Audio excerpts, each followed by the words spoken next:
চোখ জোড়ানো দৃষ্টিনন্দন দোতলা ঈদগাহ।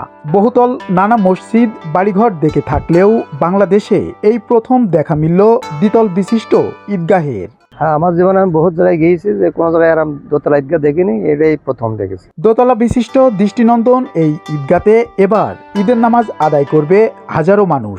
গ্রামবাসীর সহযোগিতায় 10টি মসজিদ দেখে একটি নকশা আঁকা হয়। সেই নকশা অনুযায়ী দ্বিতলা বিশিষ্ট ঈদগাহ নির্মাণ শুরু করা হয় 2018 সালে। এ পর্যন্ত 18 লক্ষ টাকা ব্যয় করা হয়েছে। এখনো এই ঈদগাহের কাজ চলমান রয়েছে। আমরা 18 সালে ঈদগাহটা তৈরি করেছি। বহু জায়গার লোক এখানে নামাজ পড়তে আসে, আমরা কোনোদিন দেখিনি, আমাদের খুব ভালো লাগে। একসাথে বহু গ্রামের লোক এসে গিয়ে নামাজ পড়ে, এটা আমাদের দেখতে ভালো লাগে।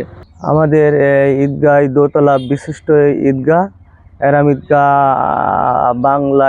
বাংলাদেশে কোনো জায়গায় দেখিনি অবশ্য, তবে আমার মনে হয় আমাদের ঈদগাহটাই সবচেয়ে সুন্দর, এর ভালো আমি কোথাও দেখিনি। ঝিনাইদহের কোটচাঁদপুর উপজেলার সাবদারপুর রেল স্টেশনের পাশে 33% জমির উপর নির্মাণ করা হয় এই ঈদগাহ।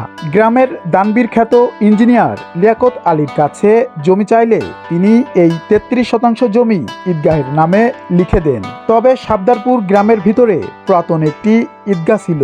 আয়তনে ছোট হওয়ার কারণে গ্রামবাসীর উদ্যোগে ঈদগাহটি স্থানান্তরের সিদ্ধান্ত নেওয়া হয়। দৃষ্টিনন্দন এই ঈদগাহ দেখতে বিভিন্ন জায়গা থেকে ছুটে আসছেন মানুষ, কেউ আবার নিচ্ছেন ছবি তুলে। এলাকাবাসীর দাবি এটি বাংলাদেশের একটিমাত্র দ্বিতলা বিশিষ্ট ঈদগাহ। আলহাজ লিয়াকত আলী খান সাহেব উনি ব্যক্তিগতভাবে জমিটা দান করে দেয় ঈদগাহর জন্য।